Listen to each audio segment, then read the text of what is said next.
Hey guys, I'm Dov, and today I'm back with more Total War Warhammer 2 online action.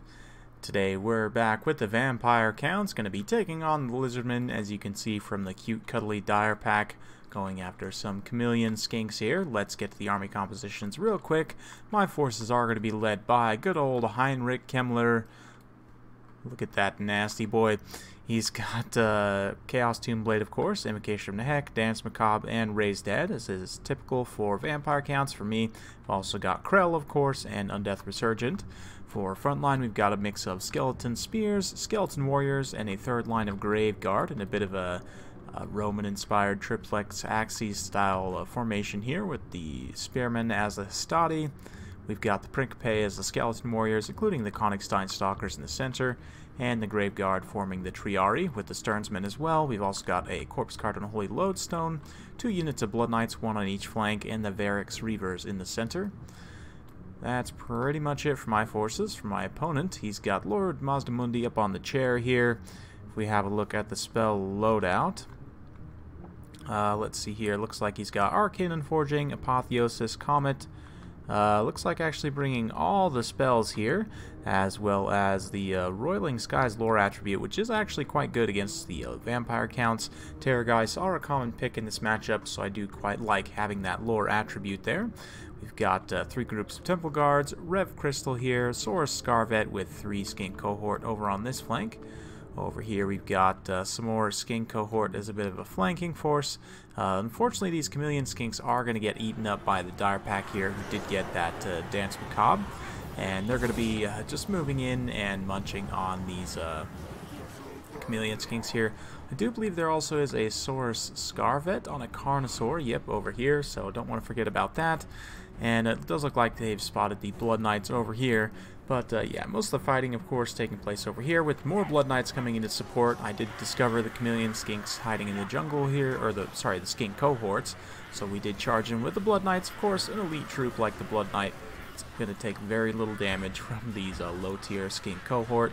So that's perfectly fine. Unfortunately, the Dire Pack, though, are taking some serious damage. Granted, they have been able to pretty much chew on about a full unit of Chameleon Skinks if you do the math between the HP damage done to both of these.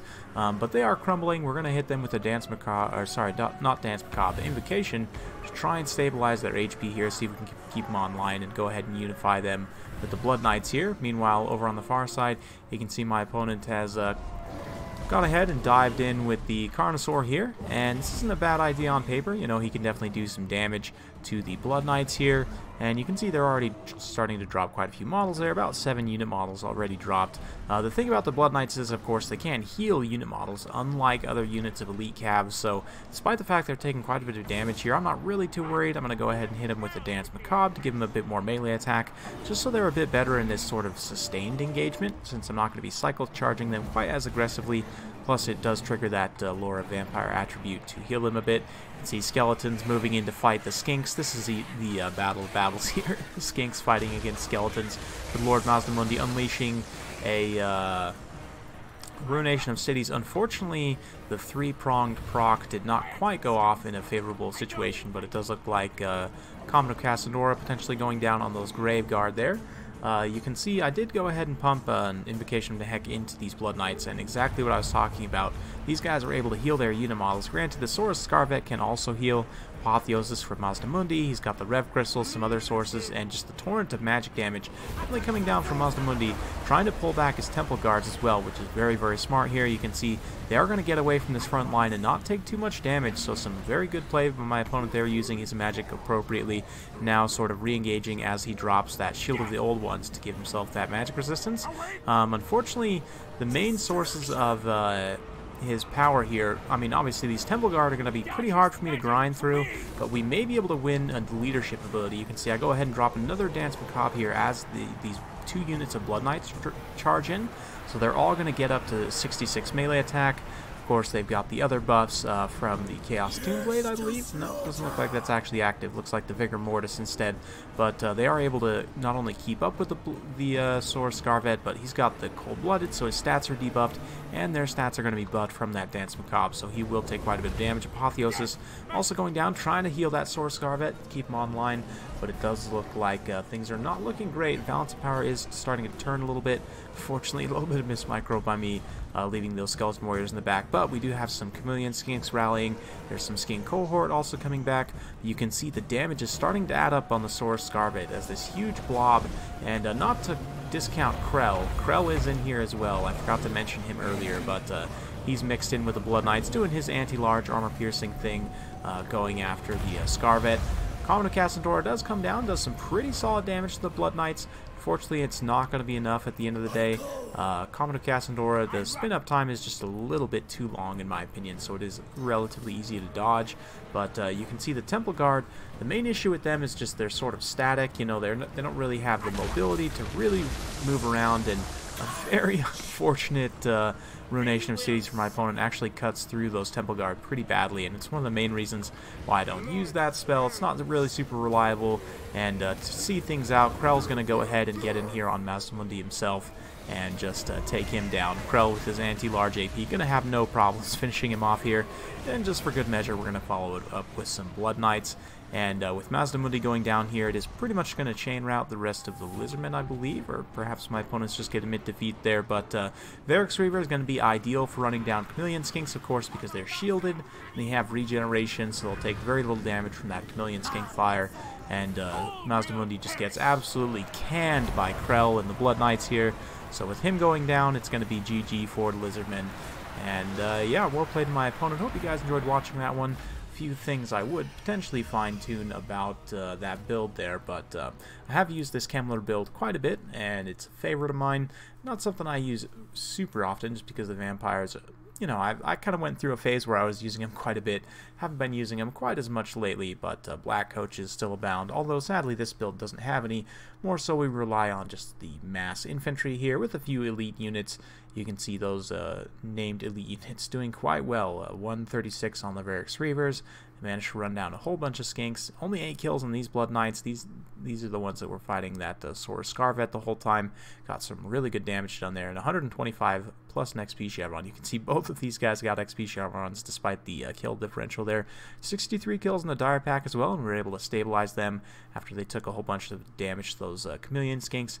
That really is one of the biggest advantages of the Vampire counts, is that they can stabilize units after you've taken a lot of damage. It really helps, especially if you're a newer player. You can kind of have that forgiveness of if you mess up with something, it's not always necessarily the end of the world. But yeah, the Corpse Guard, of course, wasn't really challenged. Graveguard also doing quite well on the front line. For my opponent there, obviously the Temple Guard will cut through chaff all day, and just the lack of leadership, unfortunately, led to them I guess just admitting defeat there, losing, but the Temple Guard would have been able to hold out for some time, but I do think I would have been able to finish them off just by cycle charging with the Blood Knights and the Varix Reavers and so on, and just kind of grinding them down with Graveguard, of course with healing and everything. The Graveguard with their anti-infantry bonus will actually trade decently well against Temple Guard. For my opponent, I mean, obviously the Carnosaur on paper looks nice.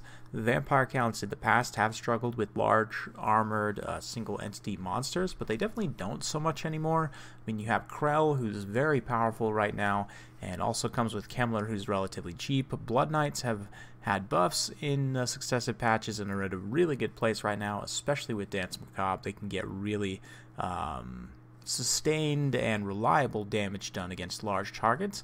And of course, this build doesn't have any Terrorgeist, which I'm sure you guys have seen plenty of if you played any ladder recently against vampires. Terrorgeists are all over the place, and there's good reason for that. They're very, very good anti-large armor piercing tools, and they really give you another option at dealing with these kind of large armored targets. So yeah, the Dinos, not quite as much of an auto win as they used to be against the Vampire counts, but let's go ahead and just go over some things. Mazdamundi actually do like to pick up quite a bit here. I would definitely put him on Slock, though. This is going to give him a significant amount of HP, 575, which is just an absolute meat bag. Of course, I will keep the Roiling Skies as well. As far as spells go, Net of Ammontalk seems nice on paper. It may be useful to try and pin down like a unit of Blood Knights that's trying to cycle charge or something, but it is a relatively expensive spell, so we'll consider that. Arcane and Forging is a decent direct damage spell, also gives an ability recharge. I actually quite like this against vampires because it basically gives you like a 30-second window where you can not get any invocation in the Hex or other spells, so I'm going to keep that one. And Apotheosis, always good to have the healing. Comet of Cassandora, nice on paper, but oftentimes it doesn't perform just because it has such a long cast time.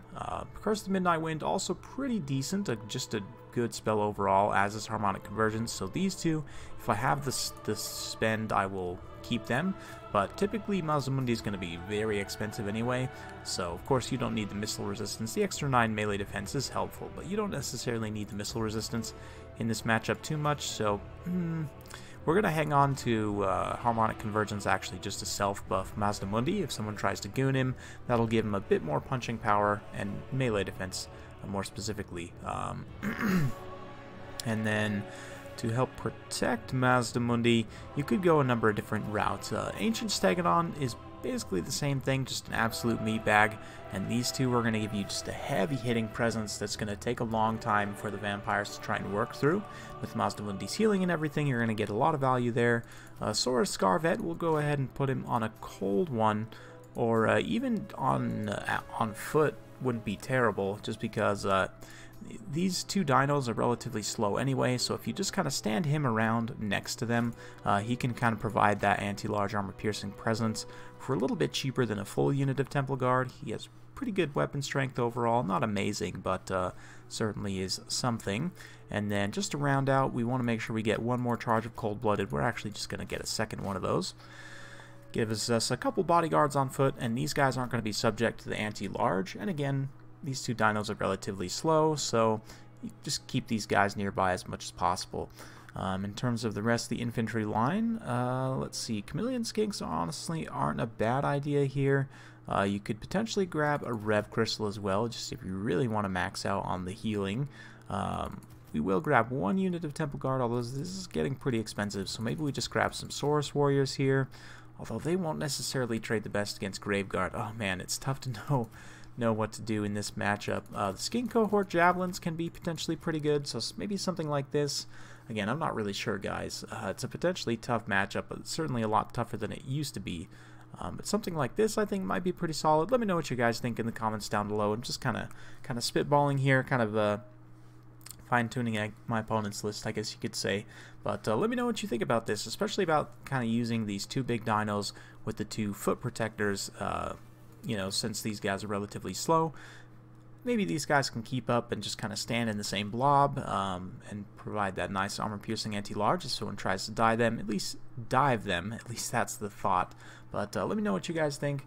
Hope you guys enjoyed watching. If you do like this sort of content, be sure to like, subscribe, hit that bell notification button, so every time I upload a new video, you'll be notified. Thanks again for watching, and we'll see you next time.